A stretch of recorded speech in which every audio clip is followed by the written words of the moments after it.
Welcome to Abundance. You guessed it, a podcast dedicated to all things surrounding dance. I am Kristen. And I am Hannah, and we are two best friends who are brought together by this art form.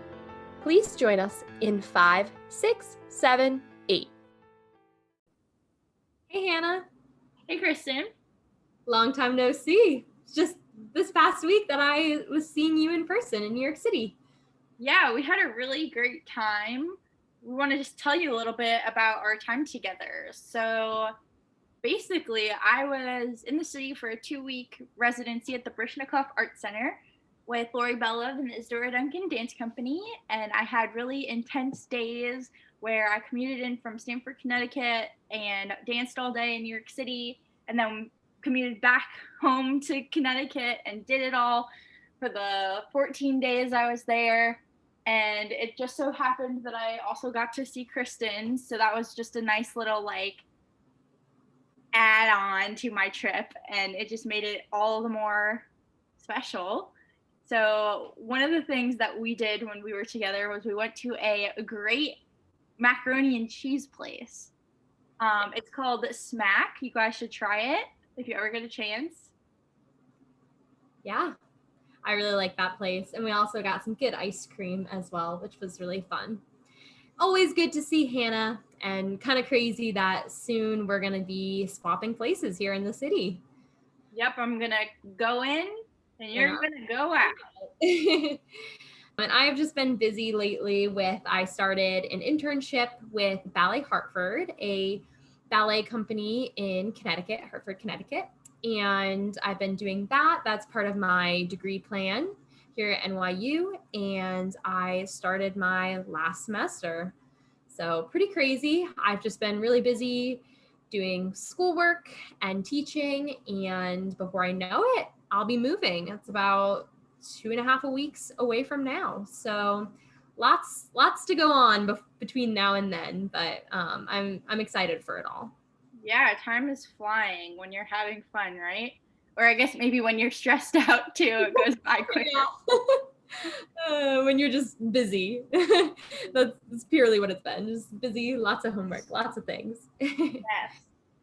All right, well, today we have a lot of fun things to talk about, and our episode will be centered around traditions within the theater. So Hannah and I have prepared a little bit of research ahead of time on some of the things that we were curious about pertaining to the theater and to shows. But we also just are going to be pulling a bit from our personal experiences and things that we're just curious about ourselves. So to start off, when you get to the theater, you're preparing for a show, you often are given assigned dressing rooms. So the dressing room is where you get ready, you do your show makeup, you put on your costumes. Dancers, if they have any kind of pre-show rituals, they might do those in their dressing room. Something that I just think that's interesting about the idea of assigned dressing rooms is that it's often done by kind of hierarchy or age. I don't necessarily see anything wrong with this because I think it does make sense to put dancers of similar ages together, or similar ranks in the company, or whether it be a shared role or something like that. I think it logically makes sense to group them that way. But I just wanted to shed a little light on this because I feel like the dance world, specifically ballet, is very hierarchical, and that we are very concerned about ranks, right? So I think that that's interesting how that's something that's present when it comes to dressing rooms, and it's typically not just a free-for-all of go where you want, go where you choose. I don't know if you have any thoughts about that, Hannah. Well, I was just thinking about, even, I think this is true for most companies, the principal dancers get their own dressing room, or they share it just with one other dancer. Is that true? Yeah, typically. I mean, I think it definitely depends upon the company, right? And how many dancers there are total, the type of theater that they're performing in. You know, some theaters have more dressing rooms than others. So it might not always be the case, but in terms of that hierarchy, you're definitely right that usually the principal dancers or the soloists, they get either the nicer dressing rooms or the bigger ones, or have their own private for sure. Yeah. Whereas if you were in the corps, you're probably sharing with your fellow corps members, right? Yeah, Generally. exactly. But then you would think, like the kids, like maybe those that are in the school that participate in the ballets, they probably have their own dressing rooms too, as kind of what you're just saying, like maybe based on age or gender Yeah, and whatnot. Yeah. which I think makes sense. But Mm-hmm. I just find it interesting too. I would say that dancers tend to be a bit possessive at times too of their kind of dressing room spots, you know? And I think that that also ties in a little bit to kind of that ritual component. So not necessarily that, you know, a dancer's trying to be snooty about getting a particular spot, but I think it's more of that routine of it all, you know, at the start of a tech week, being in the same spot throughout the week for routine purposes and kind of getting in that mental kind of mindset. Yeah, and I also think it's about like also just being at your best. I remember growing up as a little kid, I would have to do my bun like perfect or I felt like I would have a bad dancing day. So I think it kind of similar in this situation. A lot of people like to have their set spot that they know that they can do well in to then have a good show. Right. Yeah. Yeah, I think you're absolutely right. I mean, that's, if you remember back to Mercyhurst, that's kind of how I was with my bar spot. If you remember freshman to senior year, I most often stood at that one spot by the sliding glass doors in the front studio, and that was where I like to be. And same in the back studio. It was right in that window slot on the farthest back wall. Yeah, with yeah. the wall bar. And for me, it Comfortable. was the same thing. It feels comfortable, and it felt like I was set up, prepared. I knew what was happening, and that I could have a good class if I was there. Whereas things just felt more foreign and wrong when I was standing somewhere else in class. And that's not always a good thing on my end. It definitely is good to be adaptable. And I would argue that it is good to switch up something like a bar spot, for example, so you can see different views of yourself. But it definitely, I would say, ties back to everyone's own little like quirks and little personal traditions or things that are comfortable for them and make them feel best in their performance. Yeah, and sometime we're gonna have to talk about this too, but I think just the idea of the warm up and how I remember you saying like if you didn't get to the studio like a half an hour early or something, like you feel like you would be thrown off, right? Where some people don't. Like I didn't have to go and like be there at a certain time and do all these certain things to feel like I was ready to go for class, but I did have to warm up in some capacity. But there are people who are like, okay, no, this is my scheduled routine. This is what I have to do, or I'm not going to be as successful as I want to be. So Yeah. that's just a whole nother topic I think to focus on some other time, but it all kind of ties into that ritualistic mindset that dancers have. Absolutely. And even with that, when we're talking specifically about performances and shows today, I think that some dancers even have specific show warm-ups. So every performance, they need to do a set warm up, or say if they're doing a certain run, if they're doing Nutcracker versus they're doing, you know, a showcase with contemporary work, they might have certain things that feel right for their body then during that time in that particular show. Yep. That's also a good point to bring up as well. Yeah, Even so too, did you ever have like a pair of lucky socks or lucky something that you would wear for shows? no, but I did have to like do my hair perfect ahead of time. Like Yes, it would yes. drive me nuts. If it You was, talked about the hair, so you were a hair person. I Okay. was definitely a hair person for everything. I see. And like makeup too. I had to have like perfect makeup or I just didn't feel like I would look good enough. Yeah. You're definitely not alone in that. I can think back to at Mercyhurst when I would be warming up, or even just when a bunch of us all lived together. observing how often some people would just redo their hair. You know, I'd be off in the corner warming up or whatever. Meanwhile, the whole time someone's sitting in front of the mirror and redoing their bun or their French twist like 3 times in a row. And nothing wrong with that, to each their own, but it's just interesting. I would definitely say that that's a thing that some people gravitate towards more than others.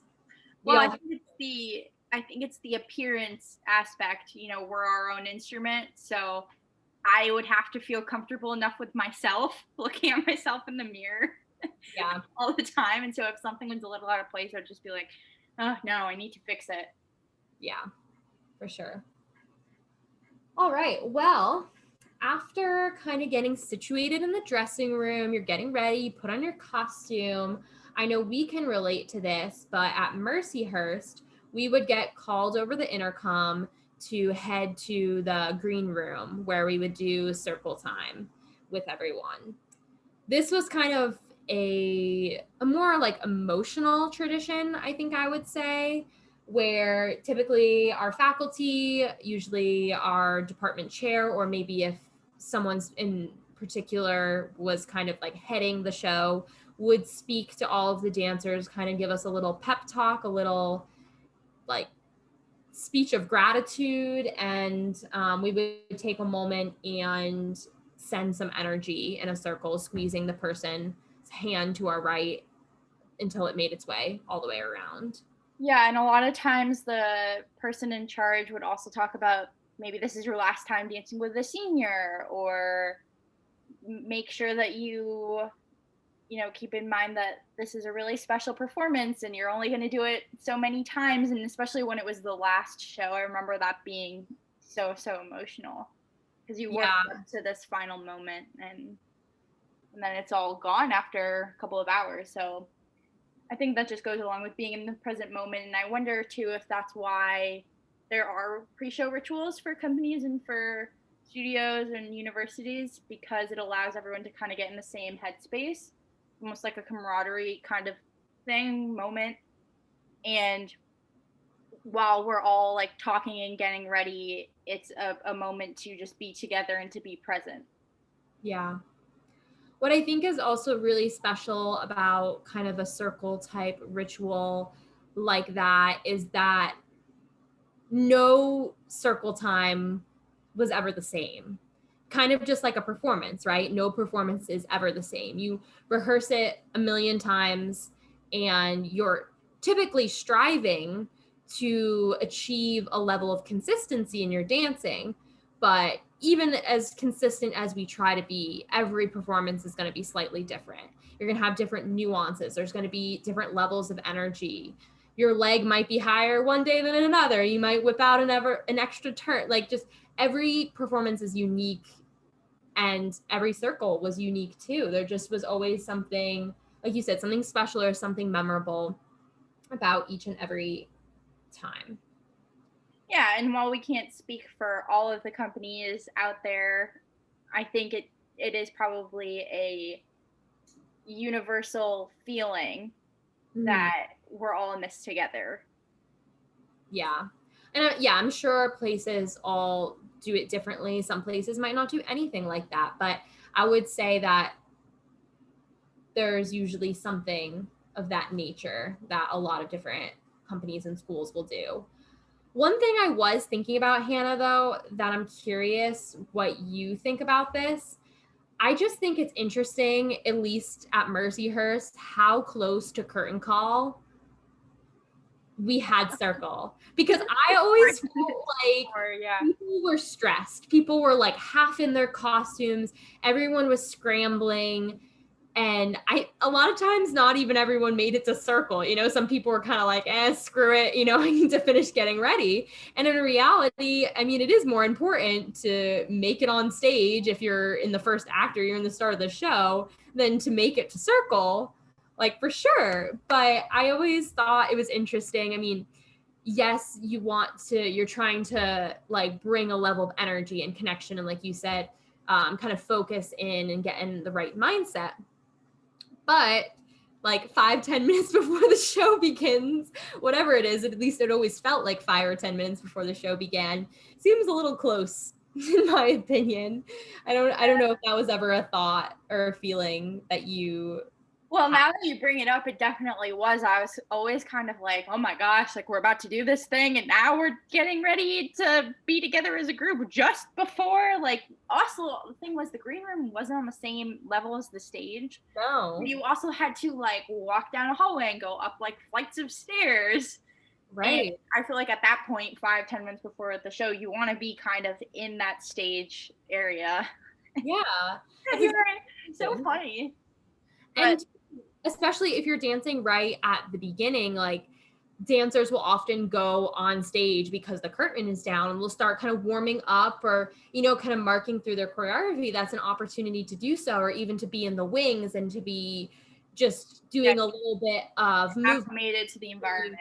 Yeah, staying warm. And so I feel like by having circles so close to the start of the show, that does kind of cut into that time a little bit. Yeah. And for me, it created a little bit of heightened anxiety, but a little nervous energy, I guess, is okay and is good for shows. So yeah, I wonder if there were any years that they did do it earlier on and maybe people were like, no, I don't know, but that's interesting.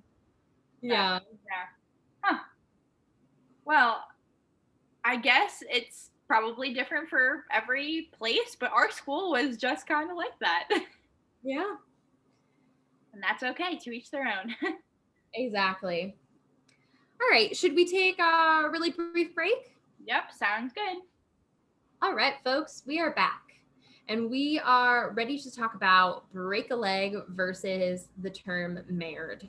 So in that period of now, we've had circle time or you've done whatever tradition your school or company may do.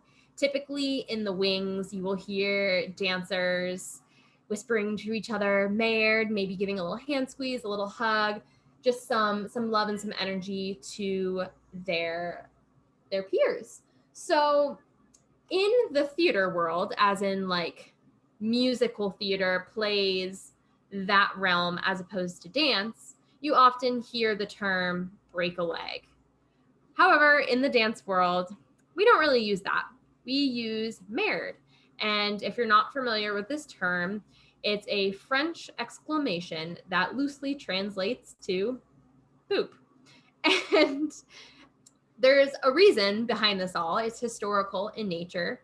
According to Raymond Lukens, who actually is one of my professors at NYU through my ABT program, so it's been really cool. I've been able to work closely with him. And if you don't know him, look him up because he has an amazing background. He spoke in Dance Spirit magazine that this dates back to the 19th century when patrons of the Paris Opera Ballet would arrive at the Palais Garnier in horse-drawn carriages. If there was a full house, they would also have a lot of horse manure in front of the theater. This was a way of telling the dancers to have a good show because there's a packed audience. So they would say married, meaning that there's a lot of people that arrived in horse-drawn carriages. There's a lot of people there to see the show. Although in my research, I did find a little bit of controversy between this. So some believe that story, whereas others will kind of have their own little twist on it, where they will say that it indicated that they were warning the dancers of actually stepping in the manure outside of the theater. So as the dancers would be coming in, getting ready for the show, they wanted them to know not to step in it. I've heard both from people, although I'm less convinced by the second retelling. My reasoning behind that is because wouldn't the dancers be at the theater before the audience members? That's what I feel like. I feel like if you're coming in and the audience is already there, like you've got something happened there.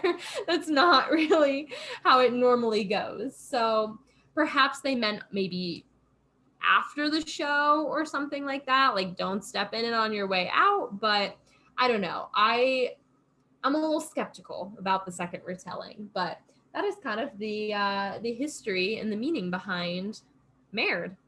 And I actually have a little shirt that says it. Do you know what my shirt I'm talking about, Hannah? Yes, it's gray.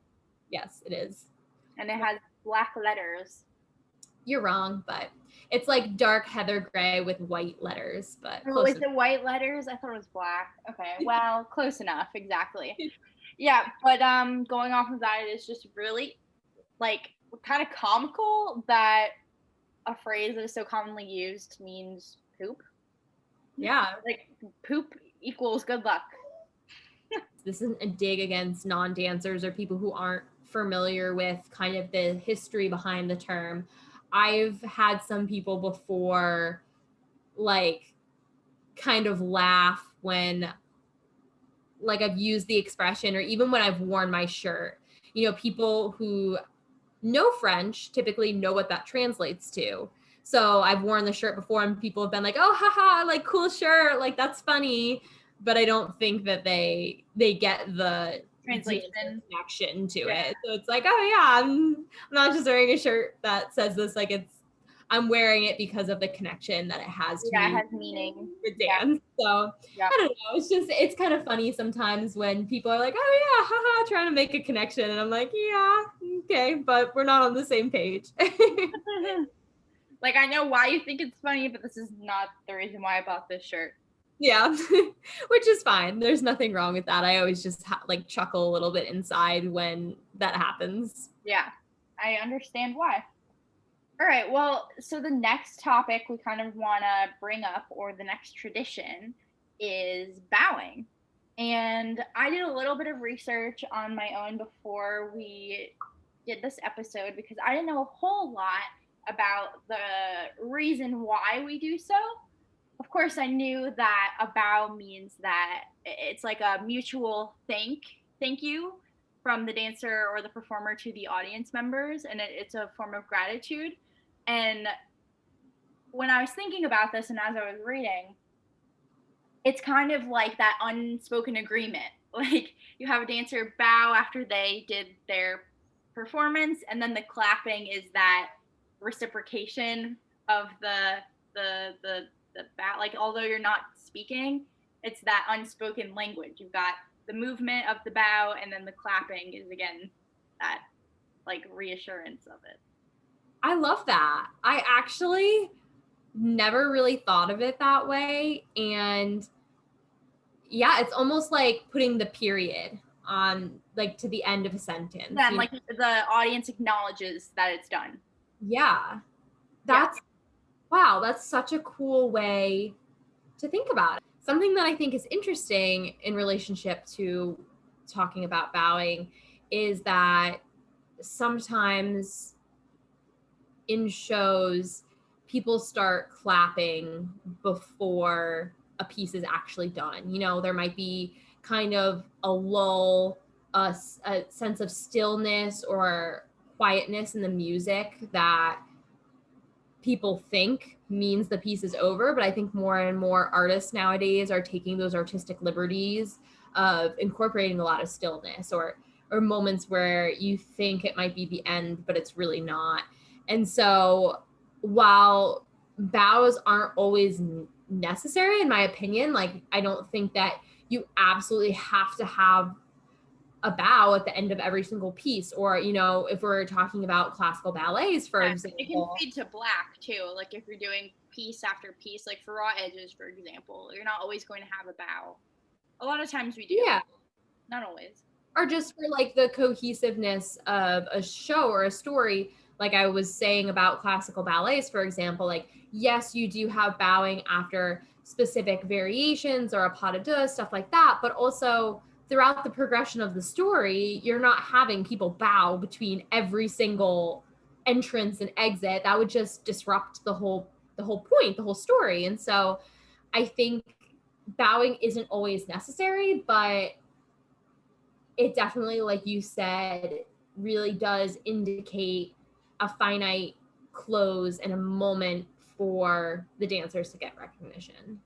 Yeah, so I think that's so cool. I'm like blown away a little bit by that. What seems like it should have been obvious to me has like really got the wheels turning. Yeah, I mean, as I said too, I have thought a little bit about what it means to bow or curtsy, and I think we as dancers know that it's kind of the end of our our dance or choreography when we do that, but really thinking about why does the audience clap? Why is that such a tradition is something I haven't really thought about, and how it's that like mutual understanding that, yeah, I'm going to clap because you put on a show for me and I'm recognizing your performance.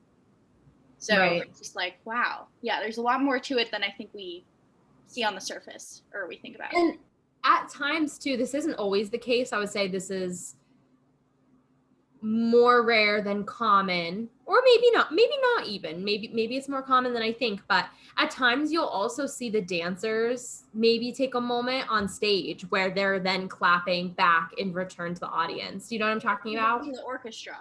Well, yeah, to the orchestra, but even to the audience. Like, I think that's at moments dancers will take that and have some gratitude for the audience as well. And I think you made a really good point, Hannah, that just it's a very reciprocal kind of relationship between the dancers and the audience, because we as dancers rely upon the audience to be able to have livelihood and to be able to do what we do and to put on shows.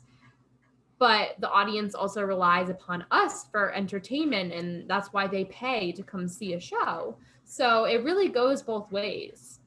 I think that's the magic of live performance too, and what we've been missing a lot of these Zoom times and virtual times, because we haven't had that tradition of going to a live show and feeling that the presence of the dancer or the audience or the performer. I mean, it doesn't have to be dancer. Yeah. I just think that's something really big that we're all missing right now. And I just used my little reactions clapping on Zoom just now, but that definitely doesn't have the same kind of effect as actual clapping in person. Definitely. And going off of that, I think we could segue into a little bit about flowers, because flowers are something that are received on stage oftentimes during bows. Yes, but before we go into that, I just wanted to say that, do you remember when, oh my gosh, you weren't in dance history because you took it at Yale. I forgot. But thanks for giving me that little shout out. Shout out. Well, I remember when I took dance history freshman year with our classmates, minus you, like literally everyone besides you. But I just want to say, when you were all stressed for your final and studying together in Baldwin, that I went around and gave back massages to people while they studied. That's what you who's better than me? Yeah, that's true. It's true. You're a good friend. But I was going to say, I remember when we were learning about where like dance originated from, it was during the like 19th century when you had court dancing, and this is where the bowing started, when you had those ritualistic dances that were either based on different things like religion or gods or whatnot, whatever you have, like waltz versus polkas. That was very much you bow to your partner, you bow to, if that's in the choreography. Yeah. And that's right where this all started. Mm-hmm. And I think that also then translates now to the flower thing, because I was researching about this a little bit, and in 1824 there was a show and flowers were being thrown on stage, actually. Now we don't see that so much anymore. We don't see like flowers being tossed at dancers anymore, but that's when it all started, and from then on it became a common practice that we give flowers to performers. So I just thought it was interesting. Anyway, continue on your spiel about flowers. Oh, no, you're good. That was really interesting. I didn't know that last detail you threw in there. But yeah, I thought that these two topics tie in really nicely with one another, because I specifically, I think of ballet a lot when I think of bowing and flowers at the end of the show. But of course, it's relevant to many different types of dance. But ballet is obviously what I, as we know, am most familiar with. And at the end of a performance, the main couple, so who usually the principal dancer or the lead of the show, will receive a nice, gorgeous bouquet on stage. And when this happens, there's the tradition that the female ballet dancer will typically take a single flower, kiss it, and then give it to her male partner as a sign of thank you and praise. Something that I learned, which I think is really interesting, I had no idea that this was the case. I guess I must have not received enough bouquets on stage during my day. But typically, this flower that the female gives to her partner is typically loosened ahead of time off stage. So it's kind of sticking out a little bit already. So that way it's easier for the dancer to just so gracefully pull it out and hand it to her partner, which really, it does make sense, because I feel like, knowing me, I would be that person that, like, you know, is trying to pull a flower out and it gets like stuck, and it's just not a pretty sight to see. But I always think of kind of that iconic moment. I think back to having seen a bunch of ballets at ABT before, and just kind of the effortless nature of all of the bowing and that whole ending of a show. Yeah. And flowers have been a part of ballet since the very beginning. So when this all started, flowers were very much an integral part of the whole process, the ritual of a ballet performance. They just kind of got woven into the whole thing. And I feel like now, and you make a good point, like, you associate ballet with flowers and bowing, and it makes sense, because this is what we've seen since the beginning of history. So it's all just it's very special and unique to the arts, I think, to and I don't even necessarily mean, like, I think the performing arts. Yeah. When you see like an artist, if they, you know, if they're showing their art on display, it's not like someone's like, oh, here's a flower. I don't think we really see that so much. But I think maybe more with like operas or like orchestral type performances, I think that would be probably more present. But I know what you're saying. Like at an art exhibit or something, I wouldn't say that the artist is presented flowers necessarily. They might have a loved one who's coming to see them, or a family who may give them flowers, but I don't think it's, like you said, woven into the whole tradition of the art. Yeah. Something you want to bring up, just bring back this idea of hierarchy once again. Something that is interesting once again. I mean, it does kind of make sense. I'm not questioning it in that nature, I guess, but just think it's interesting that nobody below receives flowers on stage if the lead does not. So it's always, once again, a hierarchy. It's always kind of the top dancer, the lead in the show, whomever that might be, the principal dancers, they're the ones who are receiving flowers. Sometimes people below them might, sometimes soloists might as well, but the soloists aren't going to be receiving flowers if the principal dancers are not. And forget about it. I mean, your corps de ballet, your apprentice, your whomever, they're not going to be receiving flowers on stage, unless, of course, you're doing some sort of specific, you know, showcase or something. Like if we're talking about like a school recital or something of that nature, then yes, sure, the younger kids might receive flowers as well. But if we're talking about like a company with ranks, yeah, I think it's interesting. It is interesting, and also the male dancer doesn't get that bouquet like the female does. They get that one flower. And I also read, I don't know if this is true or not, but a man might get champagne or wine, so they'll get drinks instead of flowers. I guess they don't like get after the show. I guess, I don't know. I was reading about this. I don't know how true this is, how accurate, but I guess. So you go back to your dressing room and there's just a bottle of champagne and some glasses. I mean, I wouldn't mind that. Yeah. But I guess it's like a faux pas for men to get flowers. They shouldn't. And I think that goes back to gender. Like gender. That's right? Absolutely gender, because flowers are feminized in our society. Yep. Mm-hmm. Absolutely. Yeah. But hey, flowers are beautiful, and I think anyone should be able to enjoy or receive flowers. Yeah. Oh, what? Oh, no, you're fine. I just was going to say that that's interesting, though, about I guess I never realized that maybe men maybe of prestige of in these big companies, maybe they receive something behind the scenes that we're not aware of. realizing. Yeah. Mhm. Yeah. Interesting. I also read about how even the stem is taken into account. The principal dancers generally get that bouquet that has the long stem because they're holding it in their arms. That's something they can hold. While the shorter stems are given to maybe the kids or those of lesser rank, and that's something you can just hold in your hand. Ah. When you have a bouquet, it's this whole big affair. I see. Again, don't know how true this all is, but I was reading about it and I was like, well, you might as well share it. Absolutely. And even besides receiving flowers on stage, of course, after the performance, when people go out into the lobby and are starting to mingle with people, it's very common for friends and family to bring flowers to give to the dancer.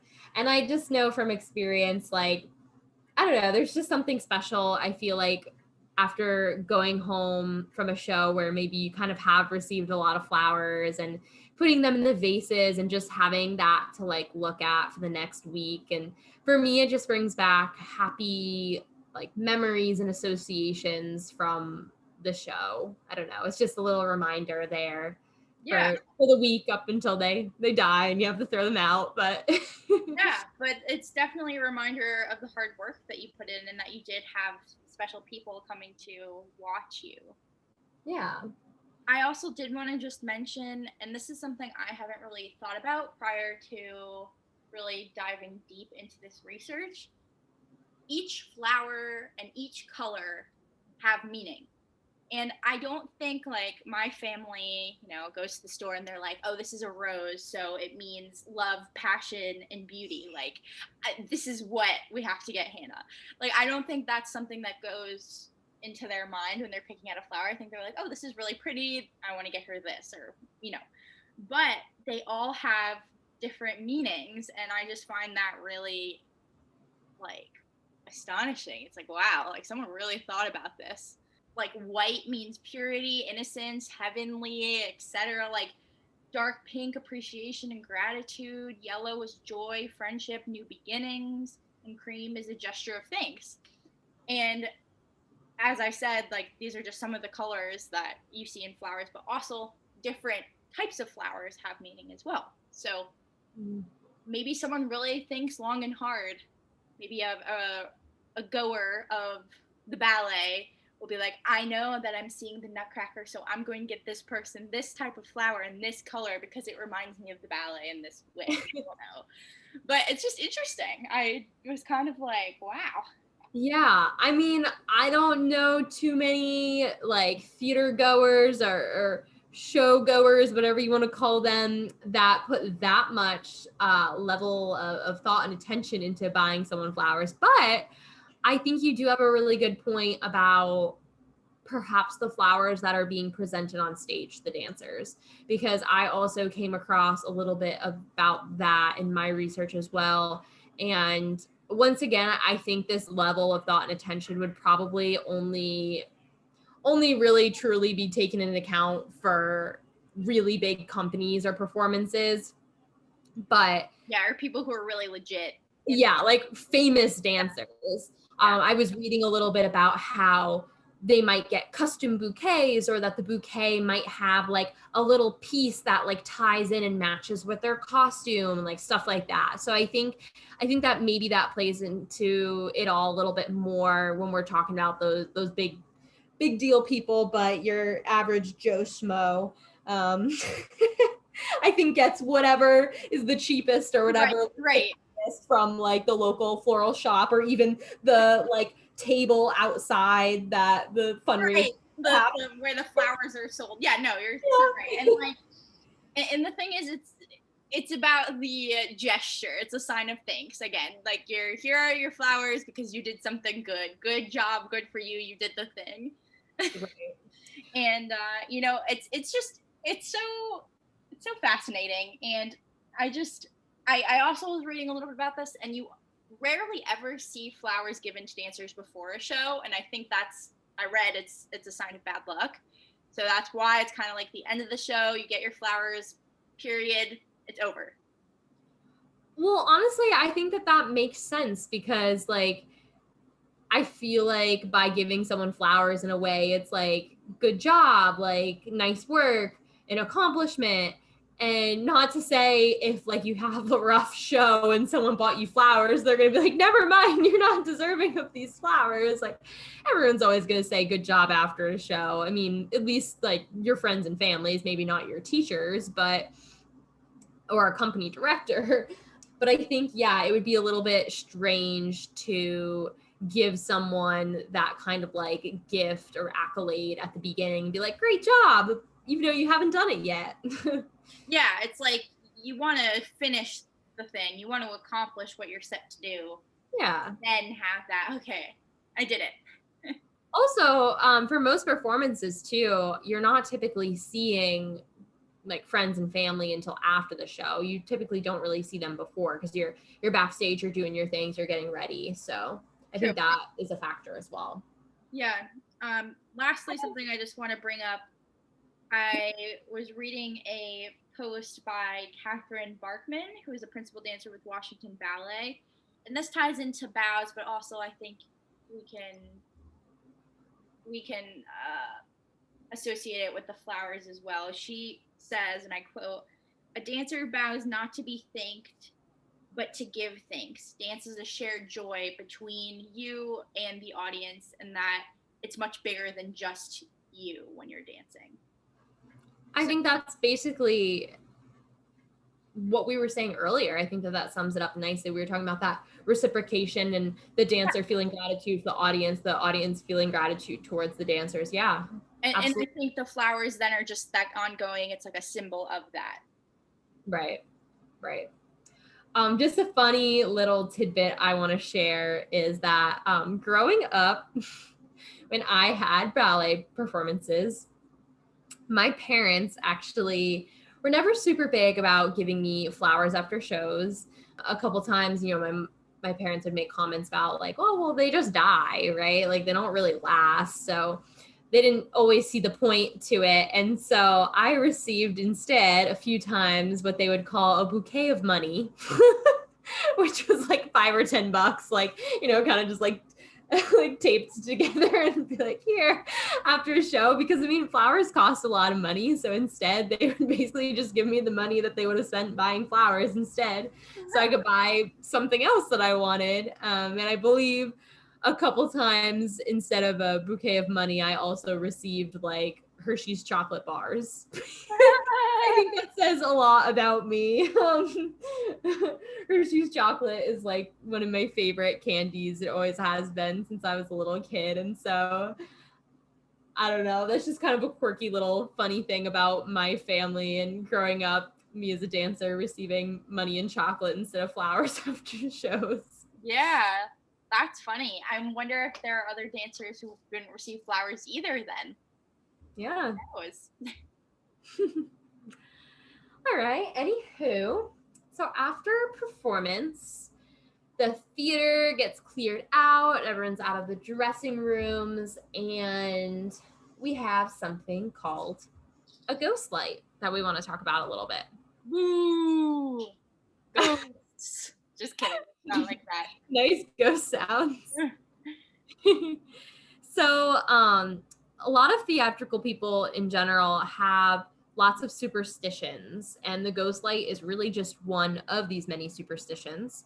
So if you're not familiar what a ghost light is, it's basically a single bulb left burning whenever a theater is dark.